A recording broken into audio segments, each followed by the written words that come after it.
The test is in 4 parts: Part 1, Part 2, Part 3, and Part 4. Now look at Part 1. Part 1. You will hear a new student, Stefan, talking to an assistant, Anna, at the student union about his membership. You now have 30 seconds to read questions 1 to 6.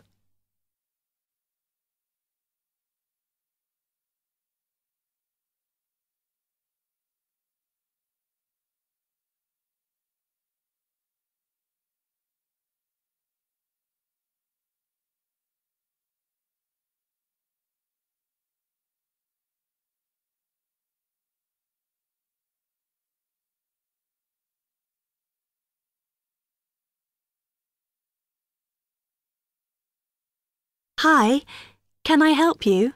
Yeah, I hope so. This is the first time I've been down to the union. I'm a new international student, and I just wondered what to do. Oh, right. Well, normally we ask international students to fill out this form, and we put your details on the wall by reception. Then other students can contact you. It's a way for everybody to get to know each other. It can be a bit lonely otherwise. Oh, I see. What's your name? I'm Anna, by the way. It's Stefan Unger. OK, well, just write that there, next to name, and then fill in the rest. Right. What does it mean, degree program? Oh, just if you are an undergraduate or a postgraduate. Or maybe you're just here for a short course? I'm a postgraduate. Do I need to say what in? Not really. It's too much detail. But you should put your department, so people who have the same interests or problems as you can get in touch. So I'm studying marine construction, so for department, do I put down the science faculty then? Just your actual department. That must be engineering, no? Oh, I see, yes. Then if you list what you like doing in your free time, not that we ever get any when we're studying, and maybe you can meet up with someone socially, or to join a club or something. Well, I like lots of things. Shall I just list them? My advice is to just put 1 or 2, like football and films or whatever. Otherwise, you'll get so many invitations, you won't get any time to work. OK. I think I'll just list computer games, as that's my big interest. Oh. I haven't played football for ages. I may start to play once I get settled. Now, let's see. Next thing is languages. Yes, we find many of the international students get a bit tired of speaking English all the time. Sometimes they like to speak to someone in their own language. It's up to you. That is a good idea. I presume I don't need to put English down. Oh, no. I put Italian and French. I can only speak German, my mother tongue. OK, well, that's fine. Just put that. What does accommodation mean? Is that my address? We're trying to find similarities between people, and some people live in hall, some are in flats, some are in bedsits. So it helps if you say. I'm in hall, though I'd like to be in a flat, but that won't happen till the end of the first term. Put where you are now. You can always change it later. Then finally, just put your phone number. I haven't really got one. I haven't sorted out a mobile yet. Well, it's going to be difficult for people to contact you then, isn't it? Why don't you put the union one and we'll take messages for you? OK.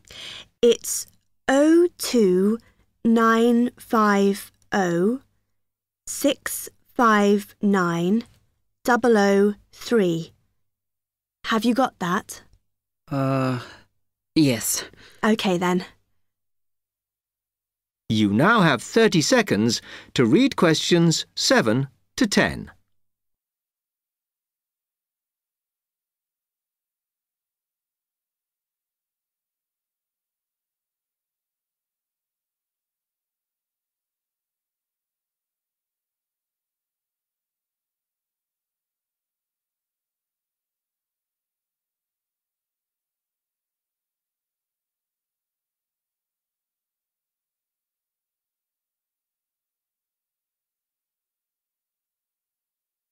Oh, I had a couple more questions about the services you've got here. It says there's a photocopier here. Yes, you need to get a card from the shop, and then it's available to all students in the mornings. The union uses it after 1 p.m. Okay. I see also the union organises loads of events. Are they always held here in the union building? It looks big enough. If you're interested in something, you should check the poster or our website. In fact, we normally use the Round Theatre, opposite the conference centre for most events, because the sound system is better. Right, I'll do that. Also, I wanted to hire a van. Can I do that through you? No. You need to present a case, really. Ah. They're not just available for hire to anyone. The president said we have to limit who is allowed to hire them. The person you need to see is the transport secretary. She's on the 2nd floor. Okay, thanks. The other thing is, are all the discounts we get with our union card listed on the back of the card? I thought there might be more. No, that's it, I'm afraid. Mainly books, clothes and music. Though we are currently negotiating to get one on newspapers, so that should be valid from next term. Okay, thanks a lot for your help.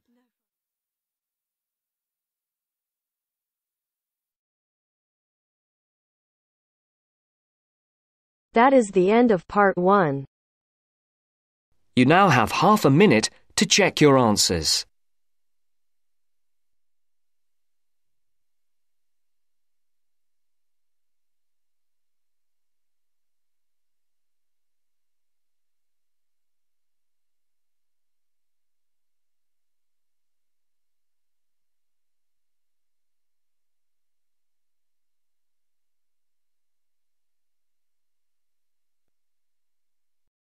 Now turns to part 2.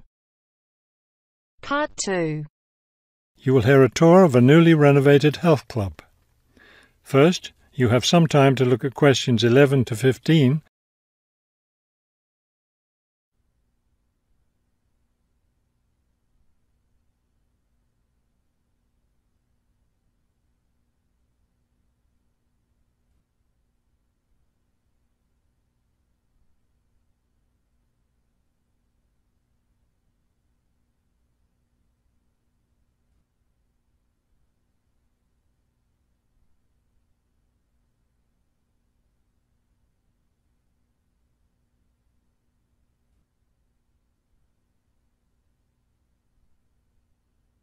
As you listen to the first part of the talk, answer questions 11 to 15. Thank you all for coming to see the new renovations to the Hertford Health Club. I know you'll be as pleased as I am to see the wonderful results of our months of hard work to improve the club and bring you the best facilities ever. We'll begin in here with the swimming pool. You'll notice the new colour of the adult pool, a lovely cool green. Now walk over here and look at the children's pool. It's the same green, but as you see, with brightly coloured sea creatures painted everywhere. Both of the pools needed painting, not only for maintenance, but I think the new colour greatly improves the atmosphere of this part of the club. Next, let's take a look at the locker rooms. Don't worry, there's no one using them just now. Doesn't it feel roomy in here? We've expanded both the men's and women's locker rooms, so now they'll be much more comfortable to use. There are bigger lockers, a good deal more room in the dressing area, and more places to store extra towels and equipment. Be careful as you walk through here. The floor's just been polished and may be a bit slippery. Let's go up to the exercise room next. Here, you'll notice a new floor. Walk on it. Doesn't that feel comfortable? It's a special material, softer than the old floor, an ideal surface for jogging and exercising. They had to move all the exercise equipment out while they were working on the floor, but don't worry, it will be brought back in before the end of today. Let's step outside now and look at the tennis courts. We haven't done a great deal here except to the equipment. We replaced all the nets and the ball throwing machine. Otherwise, everything is the same as it was before. Let's walk down this hallway, and here we are at the club store in its new location. We thought here by the entrance was a better place for it than where it used to be by the swimming pool. But it still has all the same items for sale, sports equipment and clothes in the club colours. Before you hear the rest of the talk, you have some time to look at questions 16 to 20.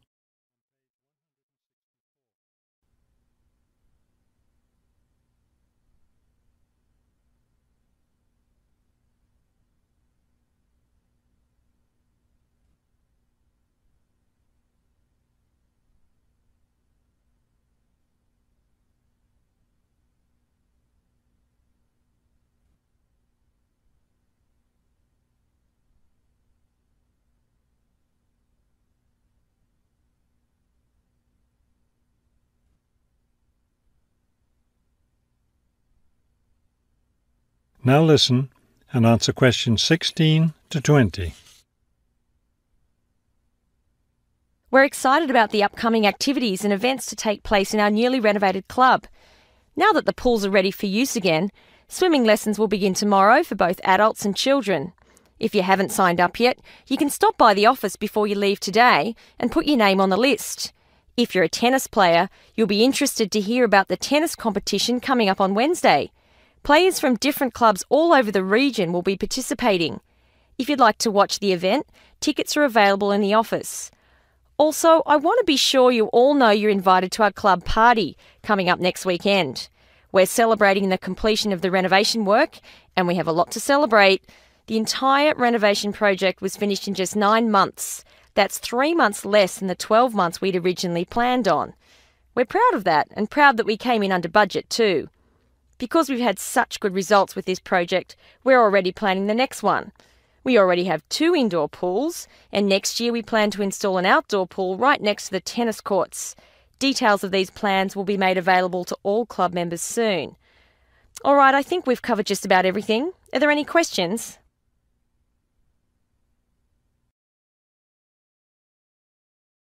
That is the end of part 2. You now have half a minute to check your answers.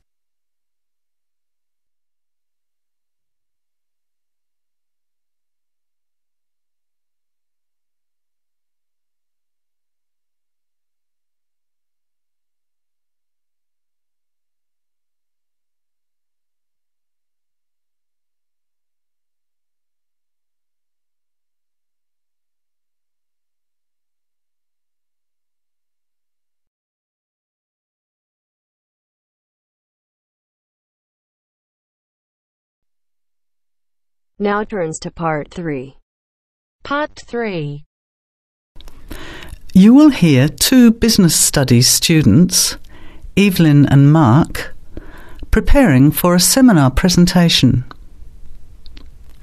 Before you hear the conversation, you have some time to look at questions 21 to 25.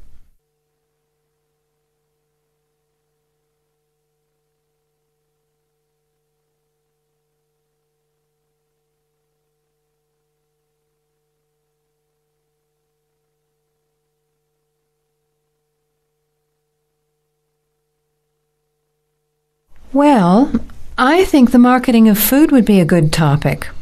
I read a very interesting article the other day about the Canadian food market.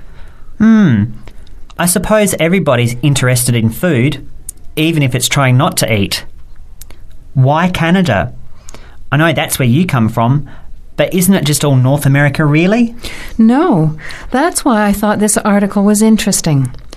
Although lots of U.S. companies are well established in Canada, and vice versa, there are still subtle differences between the 2 markets. It says here, the Canadian market is definitely not a northern clone of the U.S. I like that. And it says that if you understand these differences, it can have a big impact on successful food marketing. So I know that Canada has a big French-speaking population in Quebec. Is this what they're referring to? Not only French and English speakers, there are many different ethnic groups in Canada. It's really quite multicultural. For example, Toronto has large Asian and Italian populations, and Vancouver's got a large Asian population too. And because Canada's population is small, these groups make quite an impact, introducing new styles of cooking. So you can see lots of unfamiliar vegetables and things in the markets, and new restaurants are opening every day.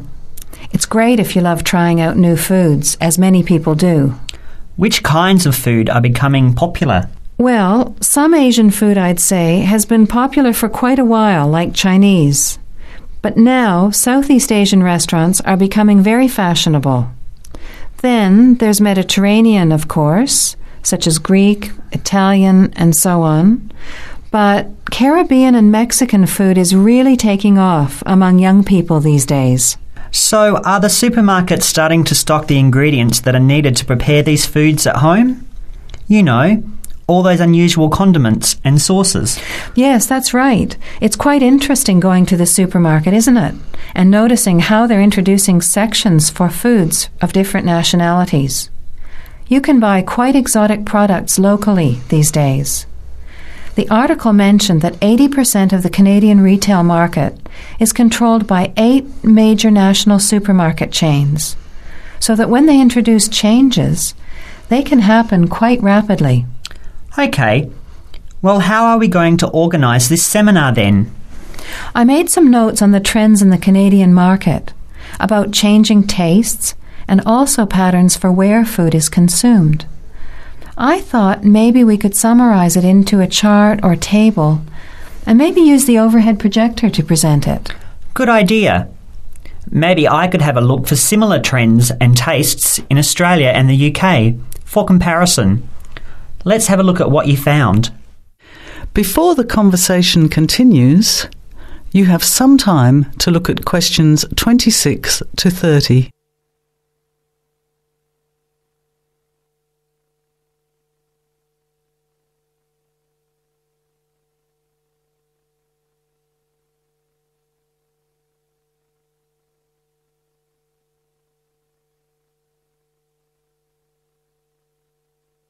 Now, as the conversation continues, answer questions 26 to 30. The most significant trend, it seemed to me, was that Canadians are definitely interested in healthy food. For example, did you know that salads are the third most commonly eaten food in Canadian restaurants? Really? What about organic food then? Is that becoming more popular? Yes, it's definitely moving into the mainstream compared to a few years ago. And a recent survey showed that 4 out of 5 shoppers said that they check the fat and nutritional information on the packet when they're deciding what to buy. What other trends did you find out? There's one change I noticed straight away when I was home last year in the meat department. You know, here the meat packaging says rump steak or 4-quarter chops and so on. Well, they discovered that most consumers these days didn't know what to do with these roasts and rounds and ribs. So the government approved a new naming system for cuts of meat, which is related to the required cooking technique. What a good idea. I've never really understood the difference between sirloin, rump, round and all those names. So how many new categories are there? 8. There are 3 kinds of steak, for grilling, for marinating, and for simmering. And then there's what they call quick-serve beef, for stir-fries, I suppose. And premium oven roast, pot roast, and stewing beef. It's a great idea, isn't it? I hope it catches on here. I agree. Any other trends that you thought were significant? Well, what's really interesting is what the article called mobile meals. In other words, more and more Canadians are eating meals away from home, but not just eating more junk food. They're projecting a 40% increase in snack food sales over the next 3 years, and the growth is coming from healthy snacks. You know, the ones that have less cholesterol and fat, such as muesli bars, health food bars, and those types of products. Apparently, in the food marketing jargon, they're called nutritious portable foods, which means healthy snacks. The other major trend is that young people are doing more of the food shopping these days, so marketing has to be aimed more at them, as well as more conventionally at the mother. Thanks, Evelyn. I think we'll have an interesting discussion about these trends and the comparisons with other English-speaking countries. I'll see if I can get some information about them to compare with yours, and meet you on Friday to put it together. See you then. Bye. That is the end of part 3. You now have half a minute to check your answers.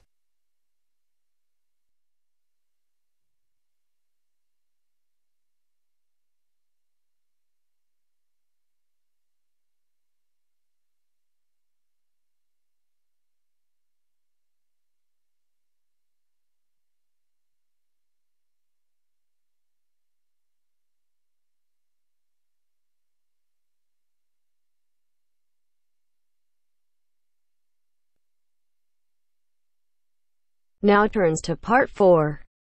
Part 4. You will hear a student giving a presentation about some ways of dealing with the problems of urbanization and city growth. First, you have some time to look at questions 31 to 40.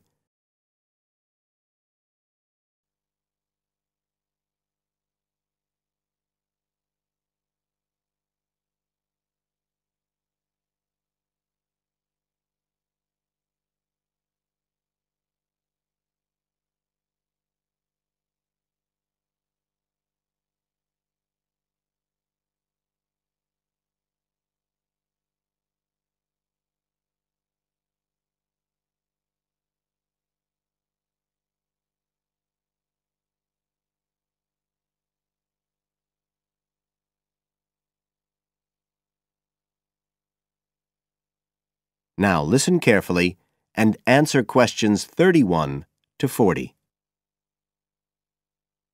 Well, Adam's just been talking about some of the problems that have resulted from the rapid growth of cities in the last 100 years. Things like housing, sanitation, crime and so on. For my presentation, I'd like to look at some examples of what cities are doing to try to solve some of these problems. As part of its Healthy City program, the World Health Organization, the WHO, has come up with a set of criteria for a healthy city. The WHO says that, amongst other things, a healthy city must provide a clean environment which is also safe. It mustn't be dirty or dangerous for its inhabitants. As well as that, the WHO says a healthy city has got to be able to satisfy its inhabitants' basic needs. That's all its inhabitants, not just the rich ones or the ones with jobs, everyone who lives there. A third criterion, is that it's got to have health services which can be used by all the inhabitants and which they can access easily. The final point's to do with local government. The WHO says this is something that the whole community should be involved in, not just a few powerful politicians or businessmen. So, a healthy city is not just a matter of avoiding illness, that sort of healthiness. It's the way that the whole city works together for the benefit of its population. OK, so what I'd like to do now is to look at some projects in different cities around the world where cities have tried to meet these criteria, to make their cities healthy ones.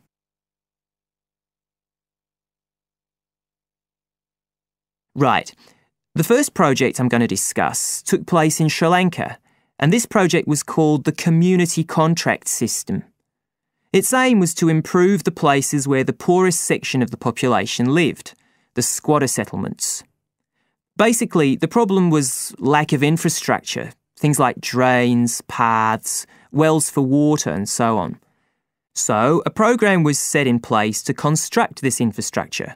But what was different about it was that the residents did this, the people who actually lived there, not people from outside. And this meant that not only did the people end up with improved housing and infrastructure, but also, because they had contracts with the community, it improved their chances from an economic point of view. So that's a way the lives of people in one urban environment were improved. The next project I'd like to discuss took place in the capital city of Mali in West Africa. This project involved setting up a cooperative to try to solve the problems of sanitation in the old central quarters of the city. One of the main problems was a lack of a system for garbage collection, which meant that there were a lot of insects, and this was causing disease. And again, it's interesting to look at who was involved in dealing with this problem. In this case, the cooperative involved students who had graduated from secondary school in getting a system going. As well as that, the cooperative set up a campaign to educate the public about the importance of good sanitation through showing films and setting up discussion groups among the local people, especially women and adolescents. And the outcome was an increased environmental awareness, which led to changes in household behaviour, as well as improved living conditions.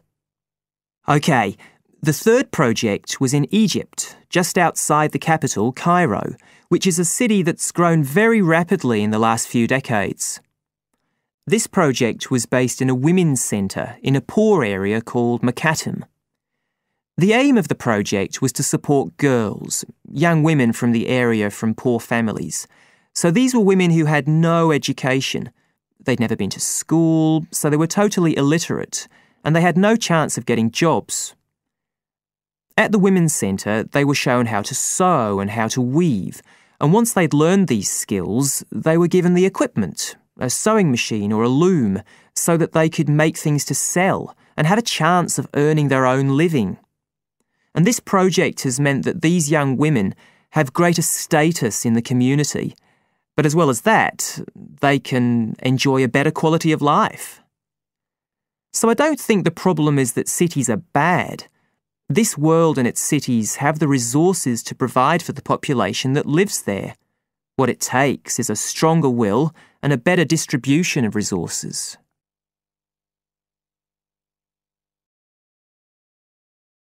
That is the end of part 4.